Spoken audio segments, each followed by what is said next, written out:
Well, hello there. My name is Ic0n and welcome to part 4 of our adventures of our Gargoyle Monk, accompanied by his ancestor Celandrion, which is not around right now. Let's recall him. Say hi to Celandrion. And this episode is featuring a new microphone on my side, and I hope the voice input will come a bit better now. I'd really love to see one or two comments of you folks who have watched the other episodes about the quality of this audio now, because I'm still fiddling around with the configurations and I'm not too sure if I'm perfectly confident right now. But anyways, let's get into the game. We're right now sitting on one Rune of Thought. We're equipped with some decent gear. The loot starvation has finally come to an end. And looking on our overall stats, we're pretty okay equipped here. We have innate resist poison and electricity, of course, but the other resistances are okay, not too perfect, but we have a ring of ice to swap on if there's some ice damage going towards us. And yeah, so far we have finished the dungeon, we have finished the swamp, barely survived a fight with a thorn hunter, and I'm not too sure if I'm gonna go for snake pit now, elven halls, or vaults. So my next idea was to stick my head into the snake pit and see how we fare against the Naga, and probably gonna switch over to vaults or elven halls and finish some early levels there, gather some XP, and yeah, let's see how this will work out. So there goes our first bunch of Naga. It's a ritualist accompanied by a crap ton of snakes, but we're not too afraid of those snakes. Mana vipers are only dangerous if you're relying on your spell power to finish off fights, and as a melee combatant, those are not really too much of a danger. Being poison immune helps a lot here as well, because I wouldn't advise you to go into snake pit without any poison resistance. I mean, you can, but in this scenario you would want to have a lot of curing potions, and you gotta be careful. You can get poisoned really heavily here, alongside with natural poison effects from the Black Mamba, accompanied by poison spells from the Naga. You can really get lethally poisoned down here pretty quickly if you're not at least resistant. And even with resistance, you will stack up some poison at some point, and you should have some curing potions down here. But the moment you reach this the snake pit, you normally have a few curing potions on the side to deal with it. And resist poison is really important here. So far, this level has a surprising amount of few enemies, but here we go. There's a first Guardian Serpent. These are pretty annoying because they can teleport their allies around you and get you surrounded pretty quickly, leaving you in a terrible spot from time to time. But judging from the looks of it, we're pretty good here in terms of killing Naga. But so far we only met squishy Naga, and there goes the first warrior. This'll be a more interesting enemy, but he only did 4 damage to us, so I think snake pit is good to go here so far. Still, I want to be careful until I meet my first anaconda. I didn't meet any Nagaraja yet. Those are the bigger points of snake pit, and here we are facing a Guardian Serpent and a first Shock Serpent, but well, being resistant to electricity here helps a lot. Here we got surrounded by the Blink Ally spell from the Guardian Serpent. We took a bit of damage, but only 10% or such. Still pretty good. I'm starting to get confident here, but well, gotta be careful with the confidence. Can lead to fatal errors from time to time. We're lacking any heal wounds potions now because we had to blow them all on the Thorn Hunter back there. There goes the first anaconda, and Celandrion does his tanking job, and I can stab over his head with my demon trident. And overall, I think if you're going for a hap, it's always nice to bring a polearm along the way. It really synergizes well with the ancestor in front of you. Maybe it was, after all, some kind of strange luck that this demon trident was the only good choice I had around that time. Looks like we're doing pretty good here. Okay, so we're down to Snake Pit 2. There's a first sharpshooter. I'm a bit scared. These guys can really hurt a lot with their projectiles. And so far we're not wearing any reflection equipment, so their attacks can possibly hurt us a lot. So I dare to auto-explore a bit now, because so far everything was pretty easy here. I'm leaving the resist fire up because the occasional salamanders always deal fire damage at some point. Speaking of fire, there's a book of fire, and we're not into spellcasting here. Too much heavy armor. Don't want to invest that hard into spellcasting. Maybe at some point I'll want to train to get one of these 3 spells online. I mean, my armor rating is pretty decent. I have sufficient strength, so maybe I'm gonna adapt some easy spells later on, but nothing from those high-pitched destruction magics. My destruction magic is my spear. That has to suffice. And it will. Okay, so we're almost done here. So far, Snake Pit is seeming easier than the swamp, but on the other hand, the swamp was only dangerous on the Thorn Hunters. The rest was easy pickings too. So that was only a +2 head. I'm not gonna swap against my Hat of Seeing Invisible, but we have some scrolls of ancient armor here, and I think it's about time to use them on the equipment slots I definitely want to keep, which were the See Invisible Hat, the Magic Resistance Cloak, and the Running Boots. These can be +2, because I will only swap them out for some unique items or randots. I'm not gonna swap them for any other blue items. So we're done with Snake Pit 2, and there goes Snake Pit 3. Let's recall our ancestor, he won't follow on his own. And hello Mayhem. So this is a very interesting fight. This fight will show how good we are actually at killing these guys. So what hit me there? It was one of the bolts from the Naga sharpshooters, and there's also Vashnia. Vashnia is a very, very dangerous unique Naga, and I'm instantly popping my Scroll of Fog here because I don't want to stand in the line of sight of so many ranged Naga. Vashnia is in melee range. I go into a Potion of Might and carefully start picking her down. I have no healing potions, so I back off after I got her down, wasting all the rest of my Might potion, I know that, but I was down to less than 50% of my HP, and this is the point where stuff gets too scary for my taste. Rather heal up, waste the Might, but we're sitting on sufficient damage here to finish off the rest of the Naga.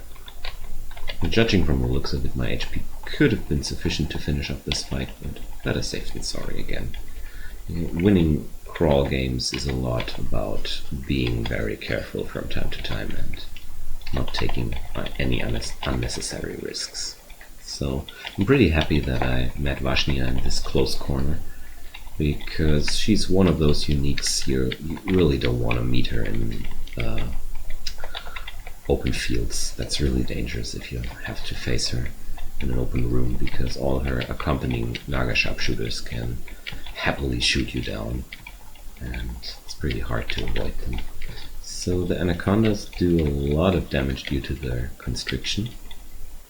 Something I've expected, that over long fights I will have to endure some damage against the Naga. That doesn't come too surprising here. So we're on at level 18 now. I'm still gonna pump up my strength because I hope for some lucky crystal plate armor or something heavy like that. Would be really nice. Would be perfect jump into the late game. But until then, I'm happy with my plate armor. But let's see if we get lucky with a shop or something like that.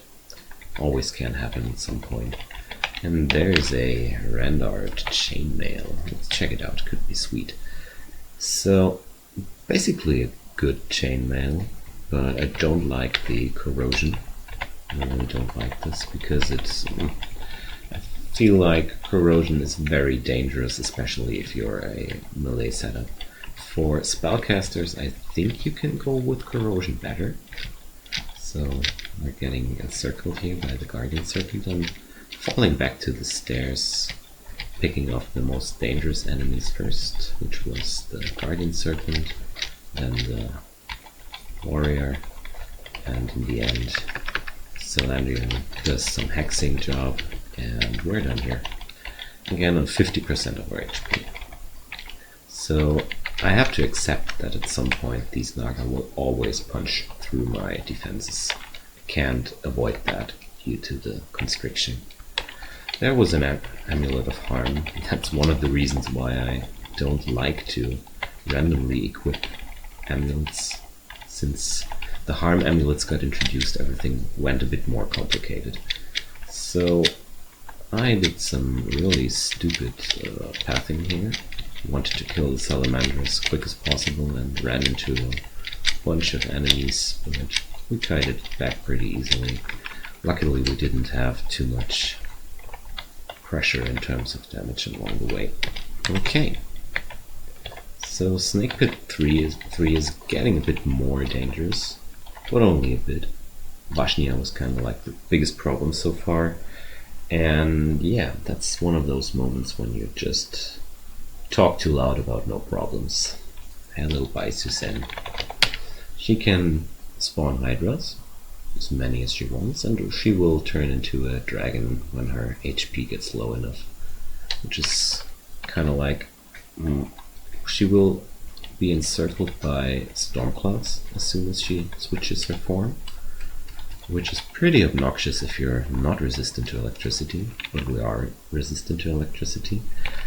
But after all, I don't want to face her with the Hydra hanging around, so I go into a Might Potion and also into a Haste Potion because this is one of those units you really need to take seriously. There she goes into Dragon Form, but we took her down pretty easily, I'd say. Okay. Maybe a bit too much resource usage on her, but I've already lost a few characters into her, so I took her serious. Okay, so there's another crowd of enemies, and well, if I look at this army facing me, I think it was a good choice to have popped my Might into Haste Potion in this situation, because if I took more damage from this Ic0n, the whole fight here could have been a lot more dangerous. Finishing her off quickly was a good choice in my opinion. And we will never find out if it would have been otherwise if we didn't use the potions. Okay. So there's a first Nagaraja, but I don't expect too much pressure here. Okay. Because overall the Naga warriors are the most resilient of the Naga. Took down the spellcaster first, going for... actually I want to go for the glaive warrior first, not the short sword warrior. He's dealing a lot more damage than this guy here, which is also sitting behind a large shield. That's always a bit hard to kill. Speaking of a large shield, I already own one, so I don't need another. Not too sure if I want to swap.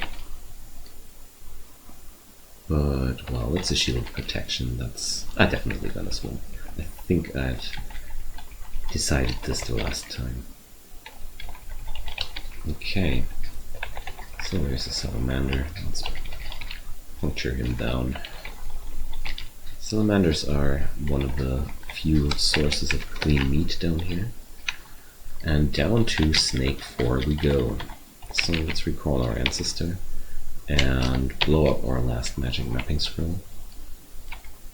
But if you have a magic mapping scroll on a rune level, I definitely would say use it, because knowing where the final vault is a very, very good advantage in exploring this level, because this way I can explore around this vault, clear up the rest of the level, and be more safely while using my teleport scrolls, because I have already cleared a lot of the level before I go into the final vault, so it gets less dangerous to teleport randomly around the level, because chances are you won't teleport into something bad you didn't notice yet. So let's clear up this area down here. Gonna clear out until here, but we're gonna go to the left side from now. That's all I wanted to explore on this side.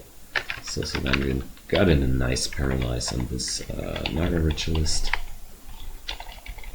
Paralysis is really nice. And there goes Louise. She has a 2% chance of banishing. It's not too dangerous. She's also featuring Lightning Bolt, which is nothing I'm afraid of either. The Stone Arrow though, but it's not armor class ignoring, so I think I'm pretty much okay with fighting her. She's also wielding a Demon Trident of Flaming. Well, I don't think that'll beat my Electrocution brand, but I'm standing behind my ancestor here, doing the stabby work. She is kinda resilient though, and we got her down without getting any damage whatsoever. I'm not gonna pick up this Demon Trident, or do I want to now? I think Electrocution is on a weapon with a base damage of 12 the superior choice, because Flaming Brand is always relying on your base damage of your weapon, and it gets stronger the higher the base damage of your weapon is, while Electrocution is a flat amount of damage, no matter how high or low your base damage is. That's why I want to stick to Electrocution brand for now. I think it's one of the best things I can grab for a Demon Trident. Pain could be better if I level up Necromancy high enough, which I think won't happen, but you never know. So, this is a bunch of people, but I don't think I need to retreat in this situation. There's no resilient Naga type among them. I only need to be careful as soon as Anacondas and Warriors and Nagaraja show up. The other stuff here is kind of like popcorn. Crunchy, easy to kill. Stepping behind this corner to break the line of sight and let them come into my face. Oh, well, now I can tap through these pretty quickly. There's not too much pressure here left. Hobbit of Distortion. I was taking this too lightly. Ouch. So, this is another Trident of Distortion. Lucky me. I'm gonna immediately blow these up with the Lightning Rod, because random banishment is one of the things I don't want to see happen. I don't want to have this happen to me right now. This could really blow up my game pretty hard. I'm not ready to face the Abyss yet. I mean, I do own a lot of teleportation scrolls, but there are no heal wounds potions. I don't have a regeneration item, and well, I think potions of heal wounds, potions of mutations, just in case, teleportation scrolls, blinking scrolls, and what's the last thing I would love to have? A regeneration item. These are the items I really like to have when I go delving into the Abyss. So there's a potion of magic. That's definitely nothing I need. So let's, in fact, turn them off alongside with brilliance, because right now I really want to keep more inventory slots open, and it's not gonna happen too soon that I'm gonna be relying on these resources at any point. Potion of cancellation, that's a keeper. Whoa. Okay, so let's see. There's a warrior. That's the first thing I want to kill. There goes the guardian serpent next. And I think I'm gonna go in this order. Worked pretty fine. So there's a Broadex of Holy Wrath. It's actually pretty interesting.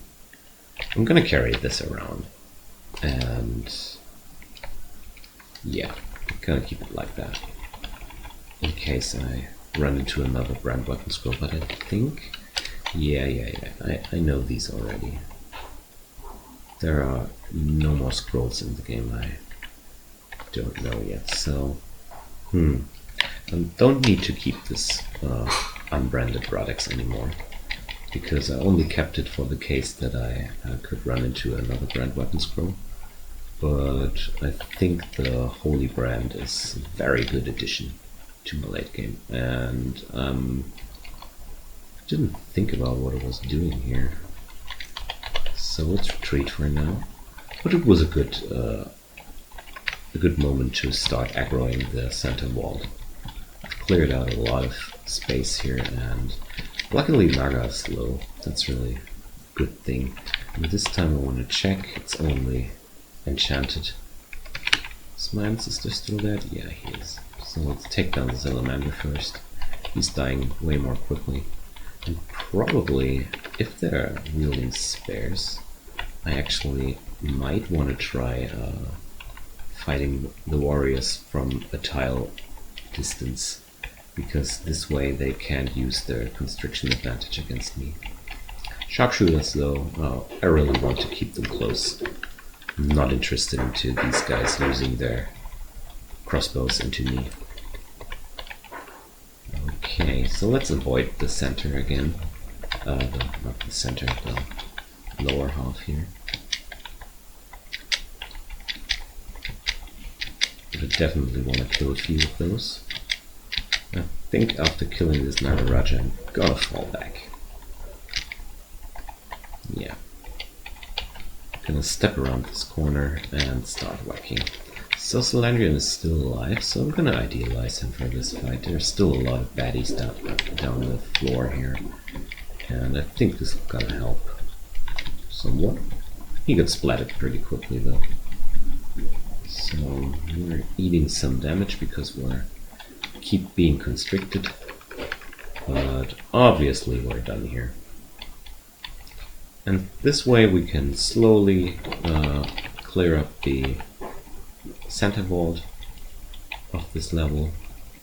I'm gonna explore the rest of the floor now safely, and then gonna return to the other point.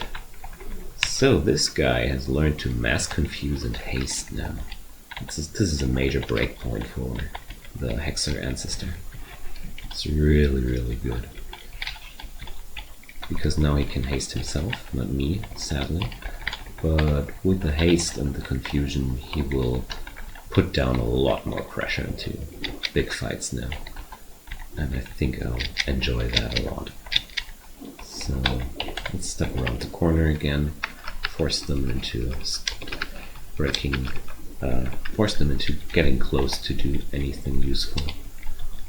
Celandrion's doing nice confusion spells here. Step around this corner again.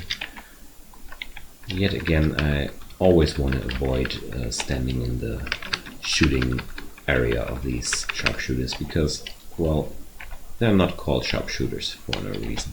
They're really capable of blowing characters up, even if you're featuring a high armor class. It's mainly because crossbows have an insane base damage rating. So, slowly clearing up this place.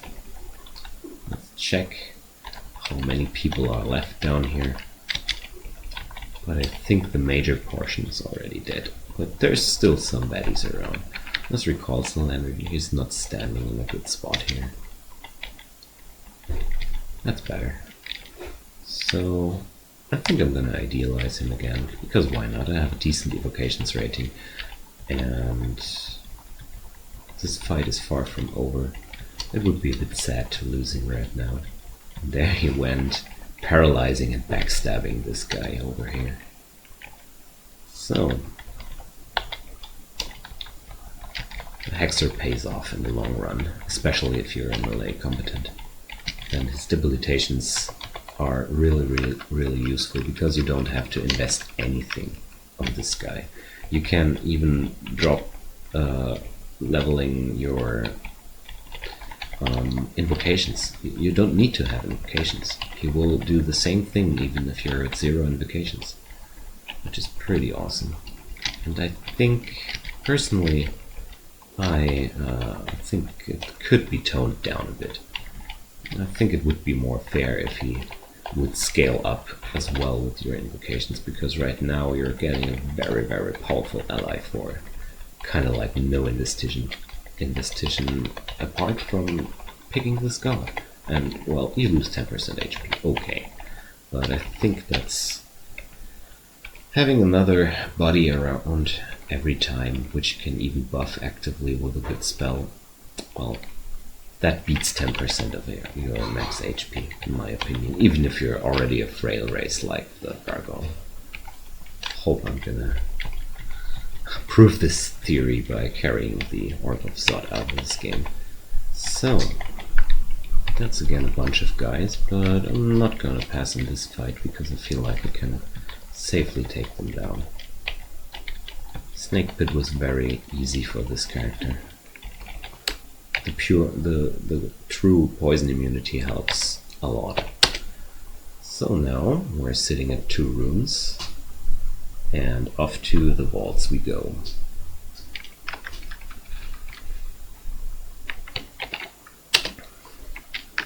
I'm not interested in going into vaults 5 right now. That would be pretty suicidal. I'm far away from being able to do so. But I want to check out the level 1 of the vaults, see how good I can take on the threats here. And yeah, then I'm gonna eventually delve into the Elven halls, because that's kind of like where I want to be next. So, these mages were spawning an insane amount of extra monsters. And I felt like I'm having some trouble hitting them, but that's actually not so true. I'm at min delay and polearms now, which means I can safely turn it off. And I think I'm gonna go into Axis next and start leveling armor again for now. I'm gonna keep leveling Axis until I hit the min delay for my Broadex as well, because this Broadex is a very fine weapon if I happen to run into demons or other unholy monsters. So this wizard is not able to do paralyze or anything, or banishment while it does, but he can have Crystal Spear, and that's why I always want to focus these guys down before they think they need to nuke me down. So we found another glowing plate armor, so let's put it on, and it's cold resistance. Nice. This covers up my basic resistances by now. That really helps me out a lot, because lacking one of these two, either fire or cold, is pretty annoying, because you have to switch over and over and over again and again. It's really getting obnoxious if you have to do this the whole time. So I'm gonna step around the corner for this group, because I don't want to have the Ironbrand Convoker in my line of sight, because he will only use his recall buddies spell if he's seen me. So he ran into my face, Celandrion immediately confused him, and there we went with an easy and safe kill on this guy. There's a ruined large shield. Yummy. Gotta try this out. Gotta check what it is. It's plain +2. I was expecting a bit more than that. Sad life. Let's put up the normal shield until we get better in shields, because right now it would encumber me some, and actually I'm trying to avoid encumbrance right now. I want to have the best chance to hit stuff that I can get. So this wizard blinks around, and there's another wizard, and gets paralyzed. Gotta love this hexer. It's really doing so much good jobs around here. Paralysis on the unseen horror. Well, he was already pretty dead, but well, it's the thought that matters. Okay, so looks like Waltz 1 is pretty doable, and there's a first Deep Elf Annihilator. I'm pretty happy that you can meet those Deep Elves down here already. So still want to pick out this Demonologist before he shakes off the confusion, even though the Annihilator is a very, very big threat here, because they can also cast Crystal Spear, and Crystal Spear is one of the major threats when you're a gargoyle. And I don't like this situation right now, because there's another wizard sitting in the back line. The Convoker can recall more and more people, and I definitely want to back out of this situation for now. At least wait until my ancestor is back on his feet. There we go. Let's see. Okay, smacked in a paralysis in the troll. And I definitely want to focus down this wizard as fast as possible. Okay. There we go. In fact, I would have avoided this situation at any costs. I would have ran if I didn't have had a scroll blinking in my pocket, because I would have had to immediately blink when this guy would have gotten a Crystal Spear out of his pocket, because, well, chances were that I wouldn't have had survived another one of those. No chance. Okay, so there goes his word of recall. Spicy situation. I definitely want to pick down the Overmage, because we remember our trip down to the Orcish mines, and these guys can also pack quite a punch. And that's the important thing about playing a gargoyle into the late game. You really gotta be careful about any source of armor ignoring true damage in big amounts, which can hurt you a lot. You're fairly resistant to torment, luckily, but stuff like wizards, overmages, and some uniques are big exclamation marks. They can immediately end your run if you're not acting properly once one of these guys shows up. So right now I'm actually not feeling too comfortable around here, to be quite honest, but my options here are getting more and more dangerous. Elven Halls could be pretty dangerous too, although I think Elf 1 and 2 should be not too much of a big deal for me right now, because you'll only face the bigger elves sparingly around Elven Halls 1 and 2. So that's absolutely an option. Elf 3 though, well, there's gotta be a whole bunch of Annihilators down there, and a lot of other nasties which can hurt me a lot. So I think for Elven Halls I want to wait out a long time on this character at least. Elven Halls is okay if you're featuring very high amounts of HP and armor class, which means when you can soak up a terrible lot of damage, it's a lot safer to do. But if you're a frail race, it's one of the most dangerous branches to enter. And yeah, that's why I want to dodge it a bit for now. So let's complete clearing this level and then rethink our options and check out which items we've found so far, because I really need to compare which options I have in proceeding. That's a Ring of Dexterity.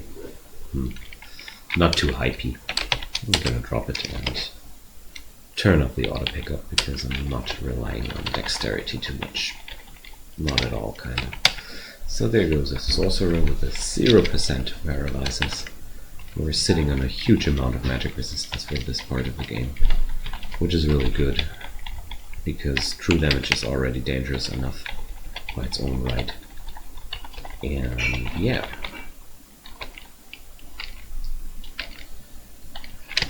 There goes another huge pack and another bunch of wizards down here.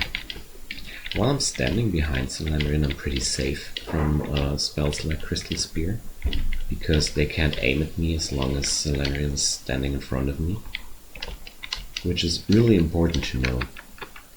It's a very, very nice feature from HEP, that you have a permanent source of obstacle blocking very dangerous spells potentially for you, because to the moment when he died, I had killed off the most dangerous stuff here around me, so.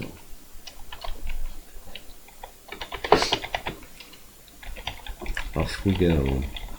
But that was certainly a damn lot of mages so far. Wizards, I mean. Let's check how many wizards I killed down here. Okay, that's 6 wizards alone on Vaults 1. Half a dozen wizards. Okay, 2 demonologists. Definitely want to focus them down as quick as possible. And luckily, our ancestor confused this guy over here, which still has a 10% chance of marking us, which exactly happened. Hooray, hooray for the other 10%. And stuff will get ugly by now, but I'm gonna try out how ugly it'll get, because I feel like I've cleared out a lot of this level already. But there goes a bunch of boggarts. I really need to kill these first, because they can spawn terrible amounts of enemies by using the Shadow Creature spell. And they can go invisible, which is luckily no problem to me. But if you let them spawn too many critters, it really gets hard to kill them off, because they can blink too. And if that happens, usually the best way to deal with it is just to run away, because their guys will despawn after some time. So we found a scroll of requirement. So let's check, what do we really need right now? I don't think I need a new weapon right now. The Demon Trident does enough damage to even finish the game with it. So I think we're gonna go for another armor item here. It's a glowing helmet. What can it provide? It's a helmet of intelligence. Ooh. Cream of the crop.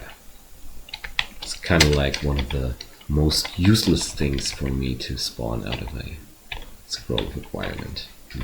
Gotta love the randomness of this game.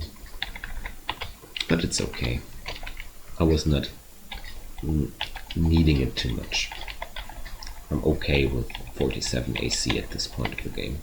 I really want to have some more later on, but probably I'm gonna toss some more ancient armor scrolls on my plate armor if I don't happen to find anything better.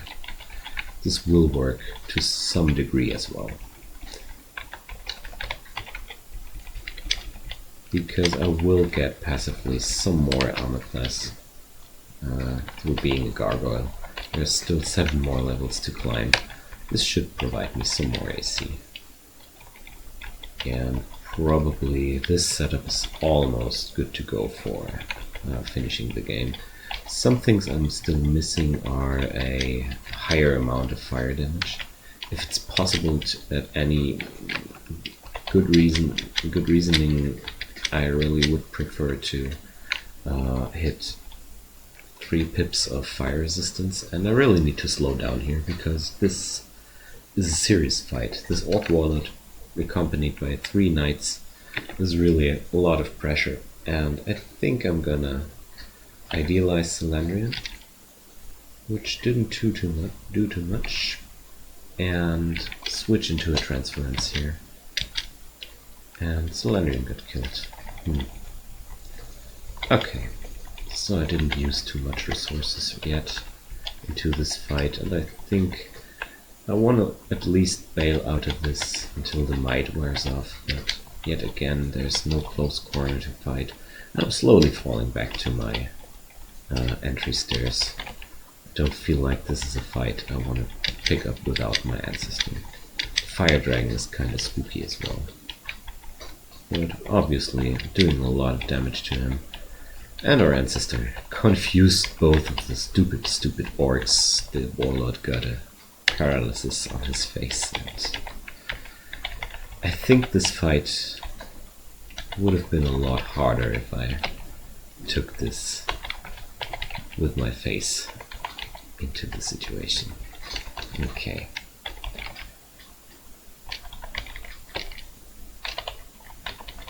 So we're almost done here.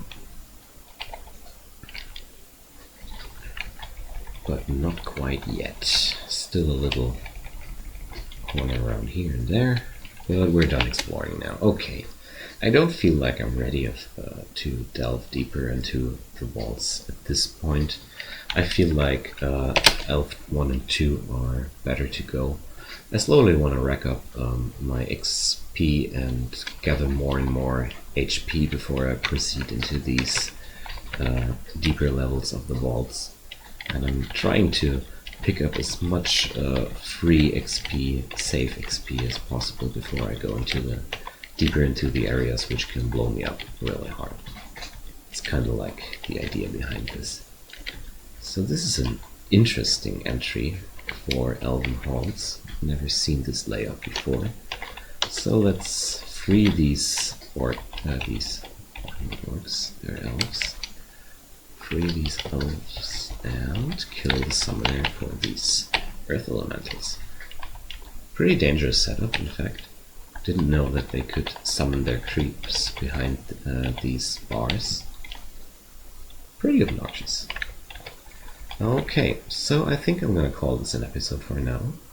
And we're gonna see on part 5 if we can clear out the Elven Halls 1 and 2. And we're gonna think about our options in winning this game properly. And yeah, hope the audio was better on this recording. Again, leave me one or two comments on this topic. I'm really curious if it's on a good spot right now or what could be better or whatever. Thanks for watching.